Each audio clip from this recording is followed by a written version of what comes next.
们要带观众朋友来持续看到的，现在在爆发的、持续进行当中的，就是在中东，这个是真正的火药库了。今天我们会来看到以色列在72小时针对多国5个国家疯狂的开火开战。那么现在中东到处都是火海遍地，联合国最新说了，首次的认定。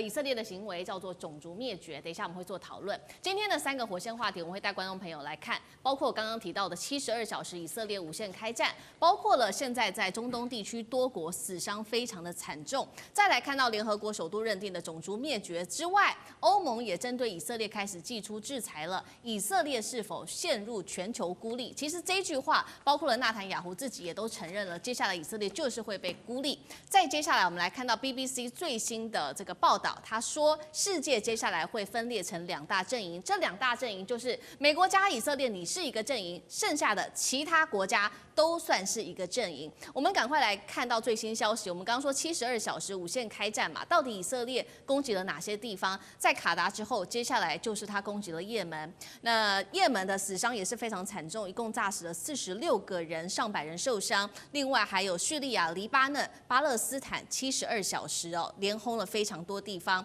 最严重的地方16号更进一步轰炸加萨走廊，当地的民宅直接被夷为平地，有许多的人直接被埋在这个瓦砾堆的底下那这个画面也是震惊了全球，大家都在尖叫声不断。我们做了一个最新统计，从以巴冲突到现在已经有6万9千多人死亡了，其中200万人到现在至今流离失所。另外一头，在威尼斯影展上面有一个导演秀出了他的纪录片，播完之后20分钟内所有全场的人都在拍手，因为他拍出了有一位真实故事，5岁的女童遭到以军攻击这是355发的子弹狂扫，震惊了国际。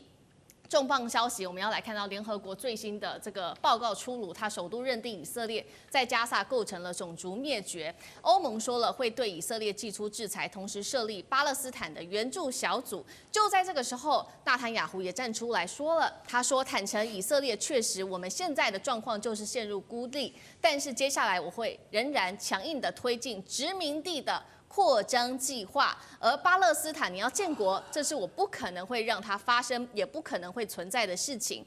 BBC 这样说，现在全世界分成美国、以色列和其他的国家，连以色列的国会现在也有一些争议了。以色列的士兵在这场委员会上面，这个委员会是预防士兵与退伍军人自杀会议的时候，全部到场之后，突然间他们就很愤怒的冲向了会场。这些退伍军人把他们的精神药物砸在委员面前，直指政府冷血，没有看到我们这些士兵的辛苦，害我们得到了 PTSD。针对这一些议题这个以色列现在被列为种族灭绝，那纳坦雅胡他的这些回应，委员怎么看？对，我有好长一段时间不敢看那个加萨走廊的新闻，因为每一次看到那个新闻的时候，身为孩子的家长你看了都会想要掉眼泪了。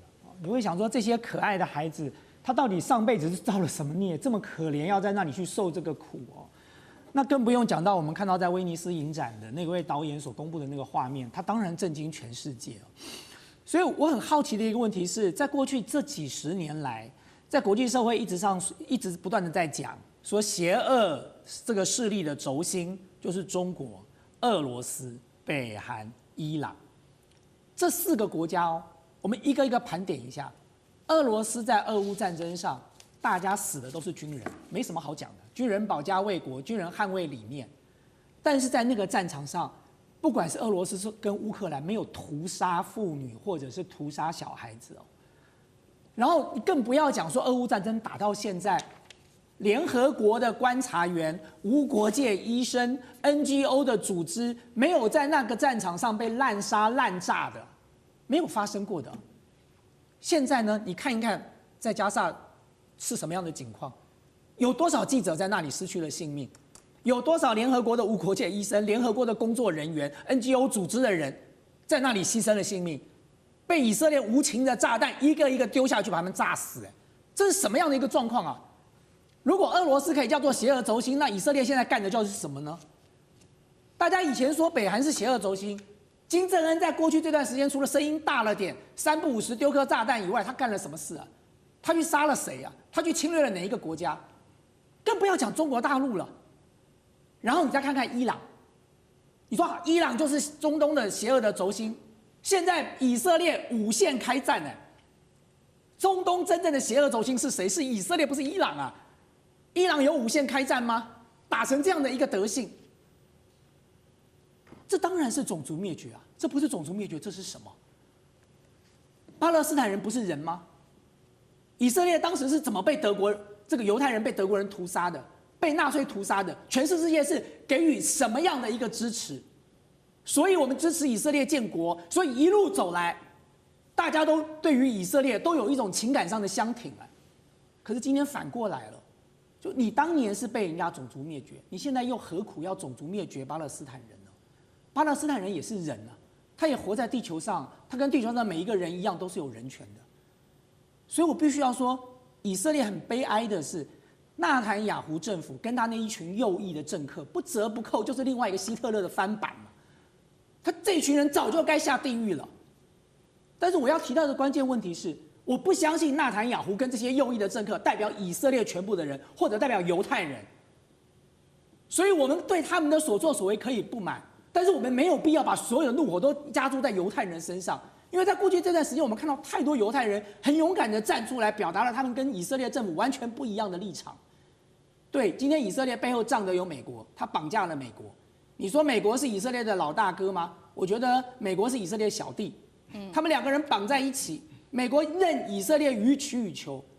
但是美国今天如果让以色列继续这样玩下去，它会让整个中东陷入另外一场无穷无尽的报复复仇的火焰当中。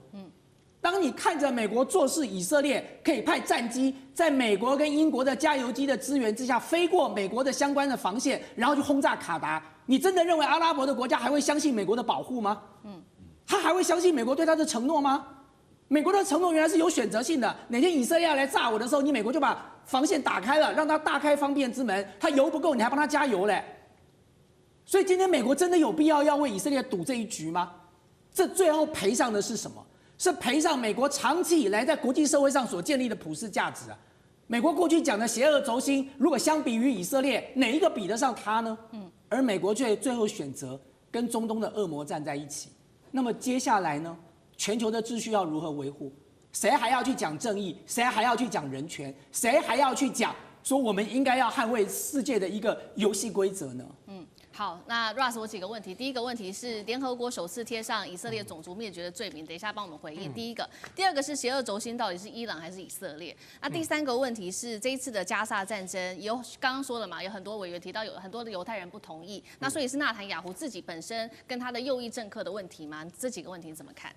首先要回应一下委员刚刚有提到俄乌战争，但是战争刚开始的时候，俄军有打进去乌克兰小镇是杀死平民，这个是有很多相关的报告，所以不能说俄军只有瞄准乌克兰军人而已，的确有杀死很多平民。那另外有关这个种族种族灭绝，联合国说的，怎么可能啊？巴勒斯坦人是阿拉伯人，阿拉伯人有多少？哪有一些类是都这个种族灭绝，完全没有事实。那就这个而且轴心啊。那当然还是有包含北韩，北韩你要提到北韩，说金正恩有对外有做什么，但是问题是他对内这个国家完全没有人权，对不对？有多少人是被关了、被杀死了？那所以我觉得北韩跟以色列根本不能，真的是根本不能做比较，完全没有事实。那有关内塔尼亚胡执政，我个人是我从来不喜欢他，我个人认为他有点贪污，最好是要早一点下台。那的确在以色列或美国有很多犹太人是不支持他，常常参加抗议的活动。但是有关战争的部分，有关保卫国家，最后还是会支持以色列现任执政者。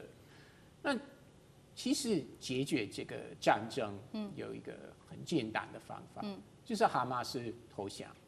那是哈马斯一直坚持要继续打，要打到最后一颗子弹，要打到最后一个人，一个武装团体的人士，那这个就把战争一直拖下去。所以问题不是以色列，问题真的是哈马斯。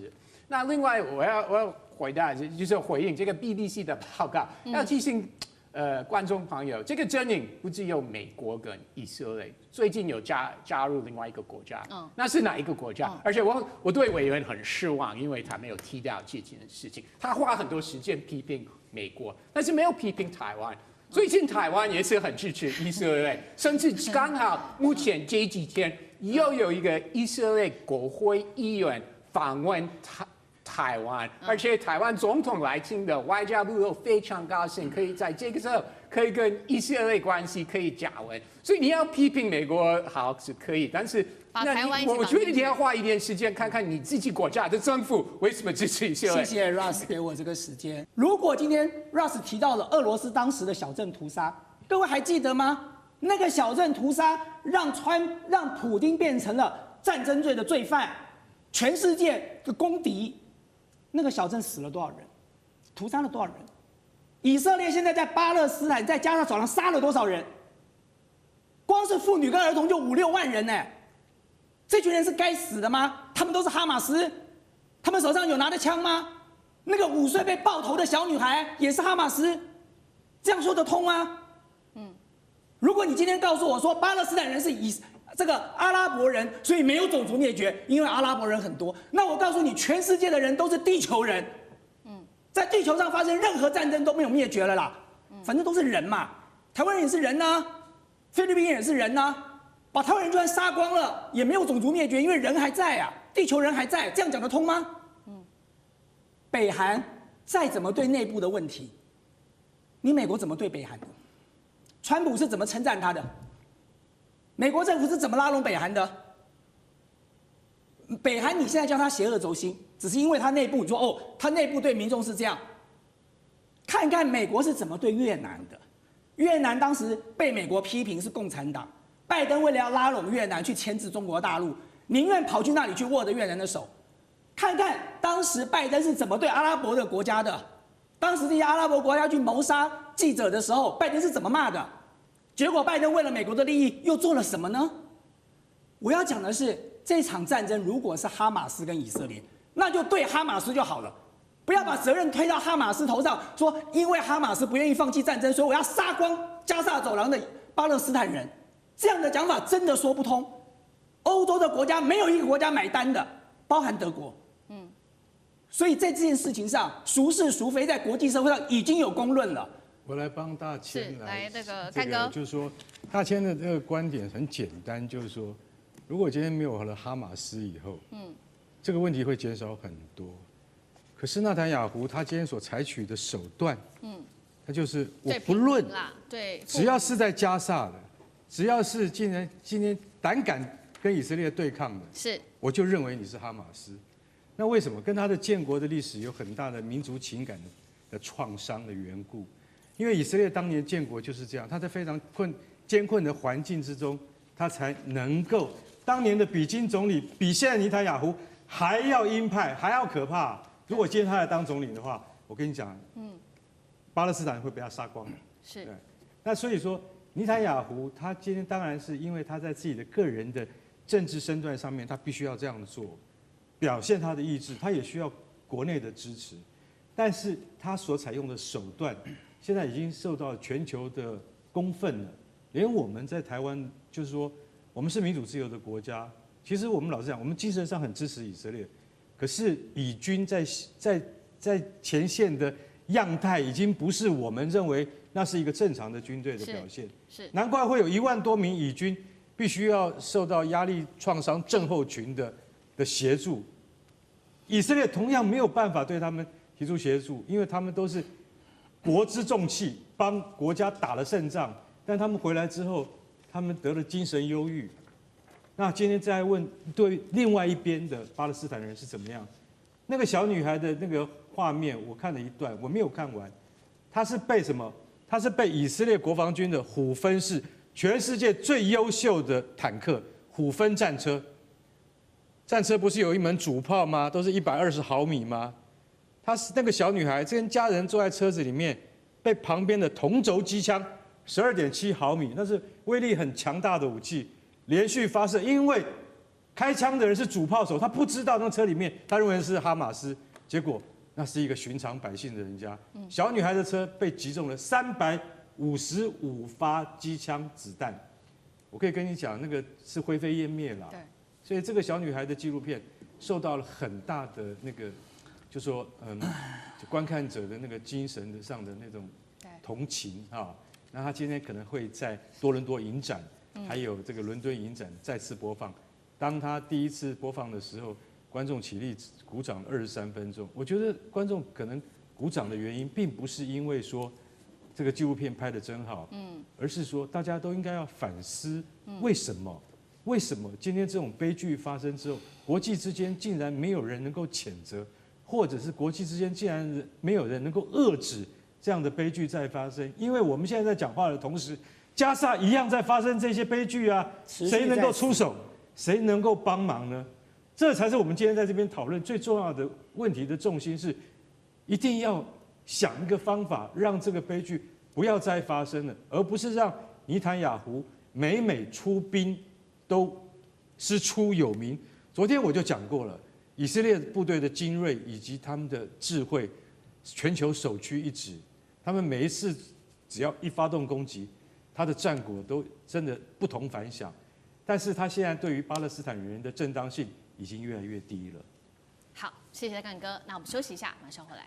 地缘政治、美中之争、战略价值、强权崛起、小国生存，现在与未来洞悉事件走向，掌握世界脉动，全球观点尽在环球大